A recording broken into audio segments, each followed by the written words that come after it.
Samuel Mitchell walked into First National Bank, wearing his faded brown checkered shirt and well-worn jeans, the same outfit he'd worn to build fences for 43 years.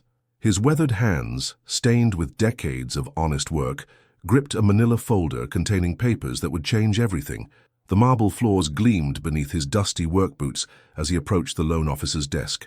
Marcus Wellington looked up from his computer screen, his perfectly pressed navy suit and gold watch, catching the afternoon light streaming through floor-to-ceiling windows. "Excuse me?" Samuel said quietly, his voice carrying the gentle authority of a man who'd spent a lifetime solving problems with his hands. "I'd like to discuss a business loan." Marcus glanced at Samuel's clothing, then at the other clients in expensive suits waiting nearby. A smirk pulled at the corner of his mouth. "Sir, I think you might be looking for the Community Credit Union down the street. This is First National. We handle substantial accounts." Samuel's weathered face remained calm, though something flickered behind his eyes. "I understand. I just need—" "Look," Marcus interrupted, his voice rising slightly as nearby clients turned to watch. "We're talking about real money here, corporate investments, not whatever small project you're planning." He gestured dismissively toward the exit. "Save yourself the embarrassment." The humiliation hung heavy in the air. Samuel felt every stare from the marble lobby, every whispered comment from men in $1,000 suits. He folded his papers slowly, that same gentle smile never leaving his lips. "I see," he said softly. "Thank you for your time." As Samuel walked toward the door, Marcus called out loudly enough for everyone to hear, "Maybe try the hardware store. They might have what you need." Laughter rippled through the lobby. Samuel paused at the door, his hand on the brass handle. Tomorrow, Marcus Wellington would discover that some fences are worth $50 million. What Marcus Wellington didn't know was that Samuel Robert Mitchell had been quietly revolutionizing rural America for over 2 decades. Behind that humble exterior lived the founder and driving force of Mitchell Infrastructure Solutions, an organization that had transformed thousands of farming communities across the heartland. He built the company from nothing, dedicating his engineering background and deep understanding of rural needs to create real change. The foundation's most remarkable case involved a struggling farming community in Nebraska called Cedar Falls. When a devastating tornado destroyed their irrigation systems in 2019, leaving 847 families facing bankruptcy, Samuel personally drove there with his team. Working 18-hour days for 3 months, they rebuilt not just fences, but an entire water management system that increased crop yields by 340%. He never charged the community a cent, funding the entire project through his company's profits. Samuel had met Dorothy 35 years ago at a rural school where she taught children with learning disabilities. She saw past his calloused hands to the brilliant mind that could calculate complex engineering solutions while building a simple fence post. Their love story began over shared lunches where he'd sketch infrastructure designs on napkins while she graded papers. But the world around Samuel remained blind to his worth. At the local diner where he ate breakfast every morning, waitress Helen always seated him in the back corner, assuming he couldn't afford to tip well. The hardware store owner, Frank, frequently forgot to order the premium materials Samuel requested, figuring he'd settle for cheaper alternatives. Even in his own neighborhood, Samuel was overlooked. When Mrs. Chen's fence collapsed during last winter's storm, he rebuilt it overnight while she slept. She woke to find a perfectly constructed barrier and a note signed only "a neighbor." She spent weeks asking around, never suspecting the quiet man in the checkered shirt who waved politely each morning. Last month, something subtle began shifting. A local news reporter, investigating infrastructure improvements in rural counties, kept finding Mitchell Infrastructure Solutions' name on projects worth millions. The company's address led to a modest office above Pete's barbershop, where Dorothy handled the administrative work while Samuel was in the field. The reporter, Jennifer Hayes, started watching. She noticed how this unassuming man in work clothes would arrive each morning, review complex blueprints, then disappear to job sites where million-dollar projects materialized. His crews spoke of him with unusual reverence, calling him Mr. Sam with the kind of respect reserved for legends. Jennifer wasn't the only one starting to wonder. At the bank, Rebecca Chen, a junior loan officer, and Mrs. Chen's daughter, had been quietly investigating after her mother's mysterious fence repair. She'd traced the materials back to a purchase order signed by Mitchell Infrastructure Solutions, paid for with a corporate account containing more zeros than she'd expected. The contrast between Samuel's true worth and the world's perception created a tension that hummed beneath every interaction. While Marcus Wellington dismissed him as a simple laborer, Samuel's phone buzzed constantly with calls from state agricultural departments seeking his expertise on multi-million-dollar conservation projects. 3 days after the bank humiliation, Samuel stood in a muddy field outside Millerville, consulting with Senator Patricia Hayes about a federal infrastructure bill. She'd specifically requested his input on rural development initiatives, having heard about his innovative approaches to sustainable farming infrastructure. "Mr. Mitchell," she said, reviewing his detailed proposals on her tablet, "these solutions could revolutionize how we approach rural economic development. The environmental impact alone." Samuel nodded, wiping mud from his boots. "It's not complicated, Senator. You just have to understand that every fence post connects to something bigger. Water flow, soil erosion, community prosperity. It's all linked." Meanwhile, back in town, Marcus Wellington was bragging to colleagues about how he'd handled that old fence builder who'd wasted his time. He'd even embellished the story for entertainment value, describing Samuel as some confused farmer who probably can't read a bank statement. But Jennifer Hayes was getting closer to the truth. Her investigation revealed that Mitchell Infrastructure Solutions had quietly completed projects in 47 states, always under the radar, always focused on helping rather than headlines. The company's client list read like a directory of America's agricultural heartland: family farms, rural schools, small towns rebuilding after natural disasters. She discovered something even more remarkable. Samuel personally visited every project site, often staying in local motels and eating at small diners, getting to know the people whose lives his work would impact. Unlike other corporate executives who managed from boardrooms, he still wielded tools alongside his crews. The most telling discovery came from a retired banker in Iowa named Robert Sterling. "Sam Mitchell saved our town," he told Jennifer over the phone. "After the 2018 floods, when no one else would take the risk, his company rebuilt our entire downtown drainage system. Corporate headquarters kept asking when we'd pay the bill. Turns out there never was one." Meanwhile, Marcus Wellington remained oblivious. He'd actually scheduled a presentation for potential investors later that week, planning to use his handling of unqualified applicants as an example of his discriminating judgment. Dorothy watched her husband each evening as he reviewed blueprints at their kitchen table, the same table where he'd dreamed of building something meaningful 4 decades ago. She saw the quiet satisfaction in his eyes when progress reports arrived from projects across the country, but also noticed the slight sadness when local people continued treating him as invisible.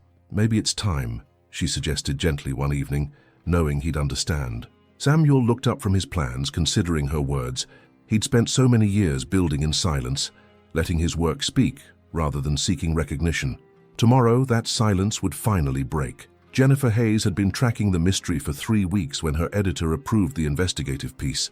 She'd planned to interview Samuel directly, but fate intervened in the most unexpected way. Rebecca Chen had finally worked up the courage to approach her supervisor about the Mitchell Infrastructure Solutions account. On Thursday morning, she knocked on Marcus Wellington's office door, carrying a folder that would shatter his arrogance forever. "Mr. Wellington," she began nervously, "I need to discuss something important about a potential client." Marcus barely looked up from his computer. "Rebecca, I'm preparing for the investor presentation. Unless it's urgent." "It's about the man you turned away yesterday. The one in the work clothes." Rebecca's voice grew stronger. "I've been researching his company." Marcus laughed dismissively. "The fence builder. Rebecca, I told you, we can't waste time on every small contractor who walks through our doors." She placed the folder on his desk. "Mitchell Infrastructure Solutions. Annual revenue, $52 million. Current liquid assets across 4 bank accounts, $18 million. Active government contracts, $7.3 million. The color drained from Marcus's face as he opened the folder. Page after page of financial statements, government contracts, and corporate documents painted a picture that made his stomach drop. This wasn't some small fencing operation. This was a multi-state infrastructure empire. This can't be right," Marcus stammered, his hands shaking as he read. "The man yesterday was wearing... he looked like someone who works with his hands," Rebecca finished. "Because he does. He still personally oversees every project." At that exact moment, Jennifer Hayes was calling Samuel's office. Dorothy answered with her characteristic warmth. Mitchell Infrastructure Solutions. This is Dorothy. Mrs. Mitchell, this is Jennifer Hayes from Rural Development Weekly. I've been investigating your husband's company for a story about unsung heroes in agricultural infrastructure. Dorothy paused, glancing towards Samuel, who was reviewing safety protocols at the kitchen table. What kind of story, dear? The kind that reveals how one man's vision transformed rural America while flying completely under the radar. I believe your husband might be the most influential person in rural development that nobody's ever heard of. Samuel looked up when Dorothy covered the phone's mouthpiece. It's time, isn't it? He asked quietly. She nodded. Maybe the world deserves to know what one simple man can accomplish. Before you continue watching this incredible story unfold, I need to ask you something that might surprise you.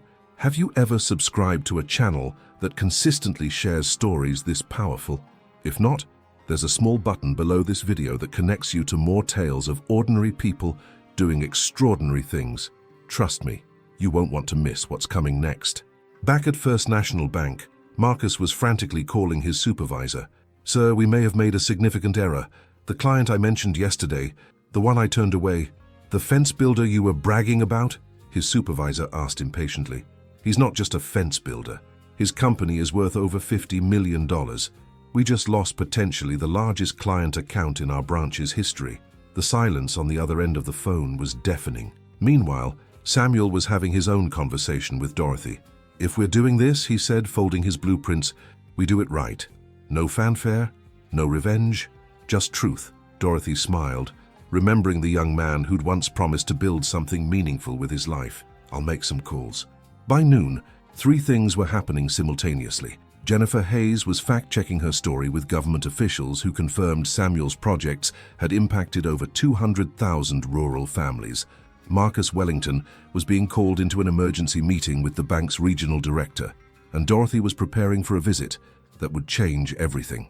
The next morning, Samuel put on his favorite checkered shirt and jeans, picked up his worn hammer, and headed to work. He had a fence to repair at the Miller farm, the same way he'd started every day for 43 years. But this time the world was finally ready to see him clearly.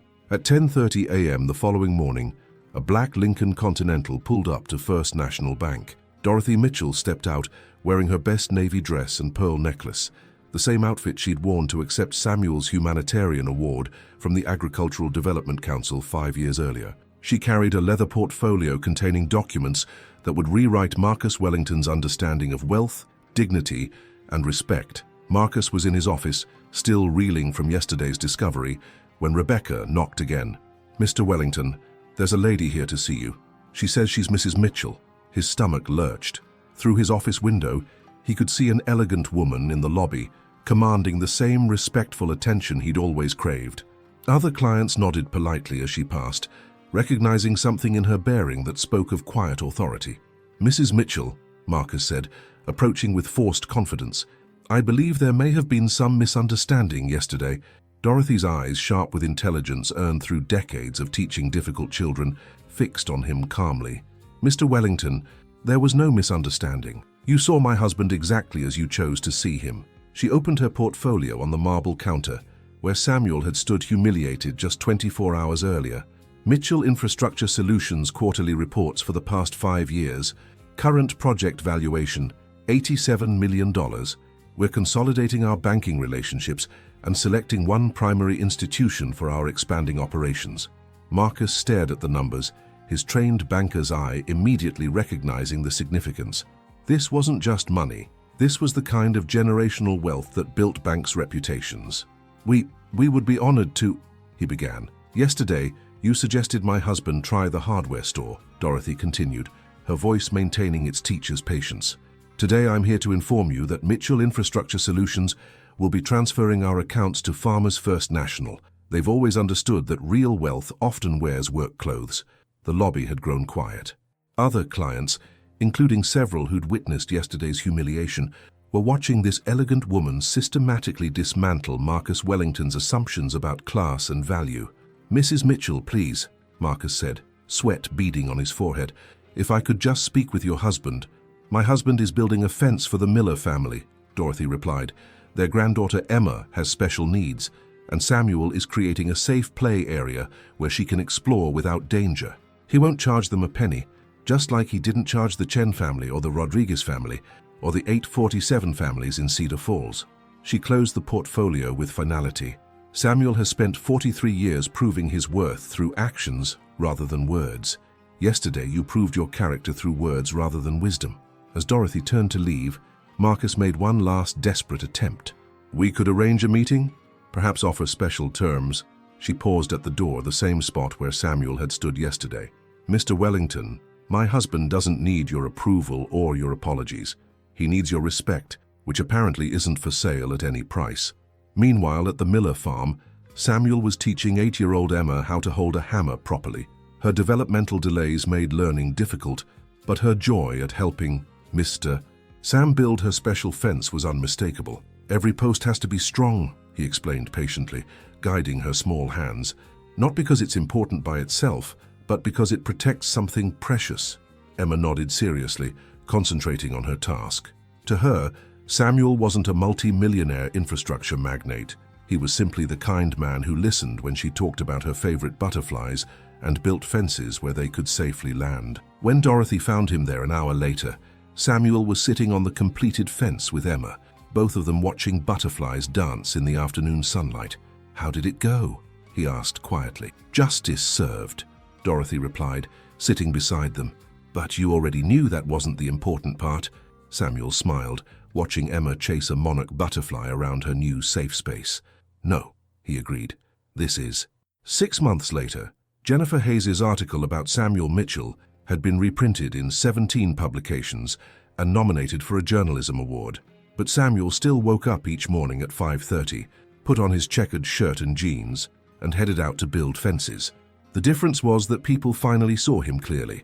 Marcus Wellington had been quietly transferred to a smaller branch, where his new supervisor explained that banking meant serving people, not judging them. The experience humbled him in ways that would reshape his entire approach to human worth. Rebecca Chen received a promotion and now manages Mitchell Infrastructure Solutions' primary accounts. She often tells colleagues about the day she learned that real wealth sometimes knocks quietly and waits patiently to be recognized. But the most profound change happened in Emma Miller's backyard, where her special fence had become a gathering place for neighborhood children. Samuel had unknowingly created something beyond safety. He'd built a bridge between different worlds, where a billionaire's granddaughter and an infrastructure mogul's gentle heart could meet as simply two people who understood that butterfly wings are delicate and deserving of protection. Samuel still carries his worn hammer to job sites worth millions, still eats breakfast in the back corner of Helen's diner, though she now saves him the best table by the window, still waves to Mrs. Chen each morning, though she now waves back with the warmth reserved for someone who restores more than fences. The measure of a man, Dorothy often tells her former students who visit their modest home, isn't found in his bank account or his business cards. It's found in how many lives improve because he existed. Samuel usually adds with his characteristic quiet smile, every fence I've ever built was really just protecting something I loved. Turns out, love builds the strongest foundations.